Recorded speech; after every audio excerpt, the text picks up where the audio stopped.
Hello friends, स्वागत करते हैं आप सभी का TSC classes by Ankit sir में। तो फ्रेंड्स, आज का यह प्रैक्टिस सेट नंबर 11 है। प्रैक्टिस सेट नंबर 11 है फ्रेंड्स। तो इसमें हमारे होने वाले टॉप मोस्ट इम्पॉर्टेंट प्रश्न जो कि परीक्षा की दृष्टि से बहुत ही मोस्ट इम्पॉर्टेंट हैं। अगर आप किसी भी वनडे एग्जाम की तैयारी कर रहे हैं तो आपको यह प्रैक्टिस सेट लगाने की ज़रूरत है। अगर आप इसमें से जितने प्रश्न हैं, अगर आप उसमें से अगर बता देते हैं कि इसमें हमारे 6 प्रश्न हैं, जिसमें हमारे इसमें इस प्रैक्टिस सेट नंबर पे हमारे टोटल 6 प्रश्न हैं। अगर आप 6 में से अगर आप 6 करते हैं तो हम जाने कि आपकी तैयारी बहुत बढ़िया है। तो चलते हैं फ्रेंड्स, हम नेक्स्ट कुछ अपने क्वेश्चन की ओर। तो हमारा जो आज का पहला प्रश्न होने वाला है वह है, एक शहर की जनसंख्या 22,5,53,0 है। यदि वार्षिक जन्म दर और मृत्यु दर क्रमशः 4.5% और 2.5% है तो 2 वर्ष बाद शहर की जनसंख्या में वृद्धि कितनी हो जाएगी। अगर हम जन्म दर और मृत्यु दर की बात करते हैं तो यहाँ से दोनों का क्या हो जाएगा, अंतर, क्योंकि आप पैदा हो रहे हैं और या मर रहे हैं। तो पैदा हो रहे हैं और मर रहे हैं तो दोनों का अंतर जो आ जाएगा वह हमारा निकल के आ जाएगा। दोनों का अंतर क्या हो जाएगा कि जो हमारा एवरेज है, मतलब जो बीच में है, वही हमारा निकल के आ जाएगा। हेलो फ्रेंड्स, स्वागत करते हैं आप सभी का TSC classes by Ankit sir में। फ्रेंड्स, आज का यह प्रैक्टिस सेट नंबर 11 है। प्रैक्टिस सेट नंबर 11 है फ्रेंड्स। तो इसमें हमारे होने वाले टॉप मोस्ट इम्पॉर्टेंट प्रश्न जो कि परीक्षा की दृष्टि से बहुत ही मोस्ट इम्पॉर्टेंट हैं। अगर आप किसी भी वनडे एग्जाम की तैयारी कर रहे हैं तो आपको यह प्रैक्टिस सेट लगाने की ज़रूरत है। अगर आप इसमें से जितने प्रश्न हैं, अगर आप उसमें से अगर बता देते हैं कि इसमें हमारे 6 प्रश्न हैं, जिसमें हमारे इसमें इस प्रैक्टिस सेट नंबर पे हमारे टोटल 6 प्रश्न हैं। अगर आप 6 में से अगर आप 6 करते हैं तो हम जाने कि आपकी तैयारी बहुत बढ़िया है। तो चलते हैं फ्रेंड्स, हम नेक्स्ट कुछ अपने क्वेश्चन की ओर। तो हमारा जो आज का पहला प्रश्न होने वाला है वह है, एक शहर की जनसंख्या 22,5,53,0 है। यदि वार्षिक जन्म दर और मृत्यु दर क्रमशः 4.5% और 2.5% है तो 2 वर्ष बाद शहर की जनसंख्या में वृद्धि कितनी हो जाएगी। अगर हम जन्म दर और मृत्यु दर की बात करते हैं तो यहाँ से दोनों का क्या हो जाएगा, अंतर, क्योंकि आप पैदा हो रहे हैं और या मर रहे हैं। तो पैदा हो रहे हैं और मर रहे हैं तो दोनों का अंतर जो आ जाएगा वह हमारा निकल के आ जाएगा। दोनों का अंतर क्या हो जाएगा कि जो हमारा एवरेज है, मतलब जो बीच में है, वही हमारा निकल के आ जाएगा। हेलो फ्रेंड्स, स्वागत करते हैं आप सभी का TSC classes by Ankit sir में। फ्रेंड्स, आज का यह प्रैक्टिस सेट नंबर 11 है।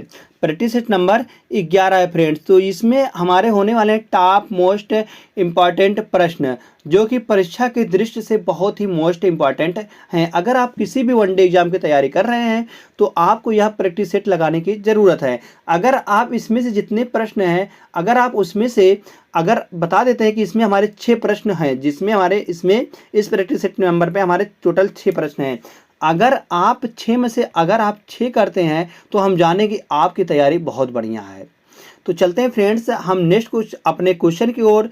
तो हमारा जो आज का पहला प्रश्न होने वाला है फ्रेंड्स, आज के नेक्स्ट क्वेश्चन पर। तो नेक्स्ट क्वेश्चन होने वाला है, एक व्यक्ति की आय और व्यय का अनुपात 8:5 है। 8:5 है। आय बराबर होता है, हम बात करेंगे आय बराबर होता है व्यय, मतलब व्यय की बात करते हो तो खर्चा हो गया। आय बराबर खर्चा प्लस बचत, यही तो होता है आय बराबर।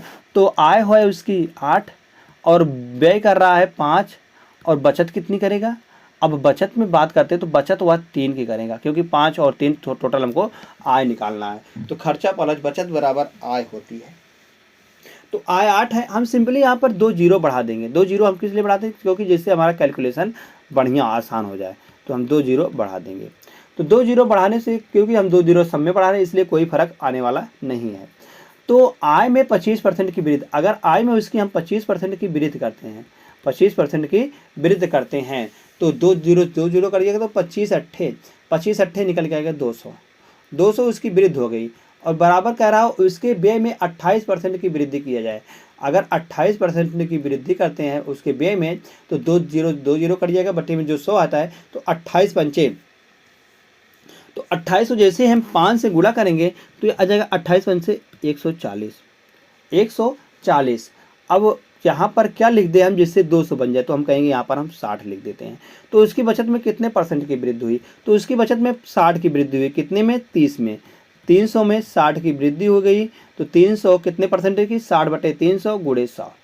अब यहाँ से हम परसेंटेज निकाल देंगे, तो जो परसेंटेज निकल के आ जाएगा वह निकल के आएगा 3 दूनी 6, तो 20% की वृद्धि हुई। कितने परसेंट फ्रेंड्स, 20% की वृद्धि हुई उसके बचत में। बचत में 20%, 20% ऑप्शन नंबर बी में है फ्रेंड्स। ऑप्शन नंबर बी को लगा के हम सीधे ना इधर देखेंगे ना उधर देखेंगे, सीधे हम नेक्स्ट क्वेश्चन पर पहुंचते हैं। तो नेक्स्ट क्वेश्चन है, एक व्यक्ति अपनी आय का 20% बचा सकता है, 20% बचा सकता है। अब अपनी आय, उसकी आय कितनी मान के चलते हैं हम, उसकी आय मान के चलते हैं 100 है, उसकी आय 100 है या आय है। अब कह रहा है 20% बचा सकता है। अब बचत कितनी कर रहा है, 20 की कर रहा है। अब खर्चा कितना कर रहा है, खर्चा हुआ कर रहा है 80 रुपये। बचत कर रहा है या बचत है, अगर 20 रुपये 20% बचा रहा है तो 80% खर्चा कर रहा है, जाहिर सी बात है। तो 80% खर्चा कर दिया हुआ। अब बताया गया कि 1 साल बाद उसकी आय में 25% की वृद्धि होगी। अब उसकी आय कितनी हो गई, पहले थी 100, अब उसकी आय हो गई है 125। 25% बढ़ गई ना, तो 25% जब बढ़ जाएगा तो 125 हो जाएगा। 125 है। अब बताया गया कि वृद्धि हुई, लेकिन वह पहले की तरह ही राशि बचाता है। पहले की तरह मतलब बचत कितनी कर रहा है, 20 की ही कर रहा है। अब बचत 20 की कर रहा है और खर्चा कितना कर रहा है फ्रेंड्स, यहाँ पर खर्चा अगर 125 में से अगर 20 को घटा देंगे तो वह खर्चा कर रहा है 105 का। कितना, 105 का खर्चा कर रहा है। तो खर्चे में कितने परसेंट की वृद्धि हुई। अब खर्चा जो है कितना बढ़ा रहा है, खर्चा 80 से 105 हो गया है। तो कितना बढ़ा है फ्रेंड्स, तो हम कहेंगे यहाँ बढ़ा है 25 बढ़ा है। अब 25 बढ़ा है, कितने में बढ़ा है, 80 में बढ़ा है, गुणे 100 कर देंगे। तो यहाँ से देख रहे हैं 1 जीरो से 1 जीरो कट जाएगा, तो यहाँ बचेगा 4 दूनी 8 और 5 दूनी 10। तो 25 पंचे 125/4। तो 4 से जैसे ही भागा देंगे 125 को, 4 3 12, 4 1 9 4 और बचेगा यहाँ पर 4 1 9 4 और बच जाएगा 10। 4 दूनी 8 और 4 पंचे 20। तो 31.25% की वृद्धि हो जाएगी। तो 31.25% किसमें, ऑप्शन नंबर सी में फ्रेंड्स। तो ऑप्शन नंबर सी इसका सही जवाब हो जाएगा। ऑप्शन नंबर सी इसका सही जवाब क्या हो जाएगा, वो निकल के आ जाएगा। नेक्स्ट क्वेश्चन चलते हैं फ्रेंड्स। क्वेश्चन नंबर नेक्स्ट है, एक कक्षा में 70% विद्यार्थी हैं।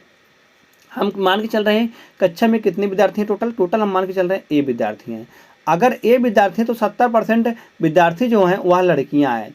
अगर 70% विद्यार्थी जो हैं वह लड़कियां हैं, 70% मतलब ए का 70% निकाल देंगे, 70 गुणे 70/100। फिर 70% लड़कियों ने साकार को अपना पसंदीदा खेल चुना है। साकार को इतना अपना कितना, 70%, 70/100 हो जाएगा। फिर बताया गया खेल चुना, याद 98 लड़कियों ने साकार, अब यही तो है पूरा, अब यही साकार है, तो साकार बराबर 98 दिया गया है। 98 पसंद खेल चुना, तो कक्षा में विद्यार्थियों की कुल संख्या, हमको ए का मान निकालना है। अब यहाँ से हम ए का मान निकालेंगे, 2 जीरो कैंसिल हो जाएगा। तो 7 सता 49, 7 सता 49, 49 दूना कितना होता है, 98। तो यह 2 बार चला जाएगा, तो 2 हो जाएगा। तो ए बराबर निकल गया फ्रेंड्स, सिंपली 200 इधर है तो 2 गुणे 100, तो टोटल कितना आ जाएगा, 200 निकल के आ जाएंगे। ए बराबर कितना आ जाएगा फ्रेंड्स, तो ए बराबर 200 निकल के आ जाएंगे। तो कक्षा में कितने विद्यार्थी थे टोटल, तो हम कहेंगे कक्षा में टोटल 200 विद्यार्थी थे। तो 200 ऑप्शन नंबर डी में है। तो ऑप्शन नंबर डी को लगा के हम आगे चले जाएंगे नेक्स्ट क्वेश्चन पर। तो क्वेश्चन नंबर नेक्स्ट है, एक व्यक्ति ने एक वस्तु को 18% की हानि, 18% सॉरी यहाँ पर की रहेगा, 18% की हानि पर बेचा। यदि वह इसे 960 अधिक में बेचता तो उसे 12% का लाभ होता।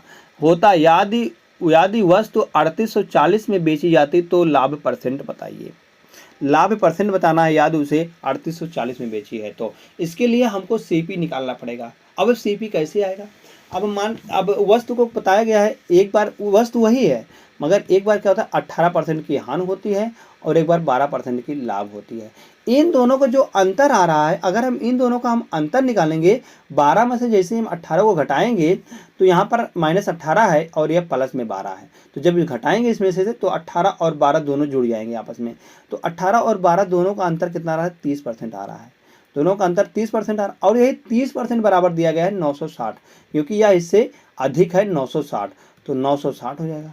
तो एक रेशियो की वैल्यू निकाल लेंगे हम, तो जैसे हम 100% वैल्यू, एक रेशियो की वैल्यू निकालेंगे तो यहाँ से 3 3 9 3 दूनी 6, तो एक रेशियो बराबर 1% बराबर 32 आ रहा है, तो 100% बराबर कितना जाएगा उसकी आय, तो उसकी आय आ जाएगी 3200। 3200 बताया गया है, 3200 वह वस्तु को है, तो बताया गया वस्तु को अगर हम 3840 रुपये में बेचते हैं तो 3840 रुपये में रहे कितना फायदा हो रहा है, यहाँ पर लाभ हो रहा है। जब घटाएंगे इसको हम इसमें से तो 0 हो जाएगा, 4 बचेगा और 8 में से 2 चलेगा, 6 हो जाएगा। 640 लाभ हो रहा है, कितने में लाभ हो रहा है, 3200 में लाभ हो रहा है। और गुड़े यहाँ पर हम परसेंटेज लगा देंगे 100%, 100% हम लगा दें, 2 0 से 2 0 चला जाएगा, तो 32 दूना 64, 32 दूना क्या निकलेगा 64 निकल जाएगा, तो एक 0 है तो जो 0 बढ़ा देंगे, तो कुल मिलाकर उसे 20% का लाभ हो जाएगा। अगर वह 3840 रुपये में बेचता है तो उसे 20% का लाभ हो जाएगा। तो 20% ऑप्शन नंबर सी में फ्रेंड्स, ऑप्शन नंबर सी इसका सही जवाब हो जाएगा। फ्रेंड्स हम नेक्स्ट क्वेश्चन चलते हैं, क्वेश्चन नंबर नेक्स्ट। साधारण ब्याज की दर पर 12,500 की राशि 4 वर्ष में 16,250 हो जाती है, 16,250 हो जाती है। यदि ब्याज की दर में वार्षिक जो है 2.5% की वृद्धि होती है तो समान अवधि में बढ़ी हुई राशि, हमको बढ़ी हुई राशि बतानी है कि बढ़ी हुई राशि ज्ञात कीजिए, मतलब कि कितनी राशि उसकी हो गई है। अब अगर बात करते हैं हम 4 साल में 1 वर्ष में बढ़ साधारण ब्याज है, तो साधारण ब्याज में क्या होता है, ब्याज बराबर होता है, अगर हम बात करते हैं सिंपल इंटरेस्ट बराबर PRT बटे 100, PRT बटे 100। यहाँ से हम RT निकाल लेंगे, RT का मान R है 2.5% की वृद्धि हो रही है और T है 4 वर्ष में। अगर 1 वर्ष में 2.5% हो रहा है, 4 वर्ष में कितना है, गुणे 4 कर देंगे तो 25 चौका 100, तो 1 अंक बाद दशमलव, 1 अंक बाद दशमलव, तो 10% की वृद्धि हो जाएगी। अब हम निकाल लेंगे P का हम 10% निकाल लेंगे, P क्या है 12,500 है, तो 12,500 का हम निकाल लेंगे 10%, 10/100, तो यहाँ से 2 0 कट जाएगा, तो इधर बचेगा 1250 रुपया। तो 1250 रुपया यही है बढ़ी हुई राशि 4 साल में, यही तो है बढ़ी हुई राशि 4 साल में। तो अब कुल टोटल राशि कितनी हो जाएगी, तो टोटल राशि हो जाएगी 16,250 दिया गया है, 16,250 दिया गया है प्लस 1250, तो टोटल निकाल लेंगे, मतलब कि उसकी जो टोटल राशि है तो वह जाएगी 0, 5 5 10 की 0 और 2 2 4 1 5, 6 1 7, 6 1 7, 17,500 रुपया हो जाएगी उसकी बढ़ी हुई राशि। बढ़ी हुई राशि कितनी हो जाएगी फ्रेंड्स, 17,500 रुपया हो जाएगी, 17,500 रुपया ऑप्शन नंबर ए में है। फ्रेंड्स इसका सही जवाब ऑप्शन नंबर ए हो जाएगा। नेक्स्ट क्वेश्चन चलते हैं फ्रेंड्स। नेक्स्ट क्वेश्चन है जो कि आखिरी प्रश्न है। आखिरी प्रश्न जैसे कि आपको पता ही होगा कि आखिरी प्रश्न को आपको होमवर्क है, आपको इसको कमेंट करके बताना है फ्रेंड्स, जाकर कमेंट में फ्रेंड्स भर दीजिए कि इसका सही जवाब या फला नंबर है। तो धन्यवाद दोस्त, अगर आपको हमारा वीडियो अच्छा लगता हो तो प्लीज़ हमारे वीडियो को लाइक करना, और आपने अभी तक हमारे चैनल को सब्सक्राइब नहीं किया तो प्लीज़ हमारे चैनल को जरूर सब्सक्राइब कर लीजिएगा ऐसे ही फ्रेंड प्रैक्टिस सेट पाने के लिए।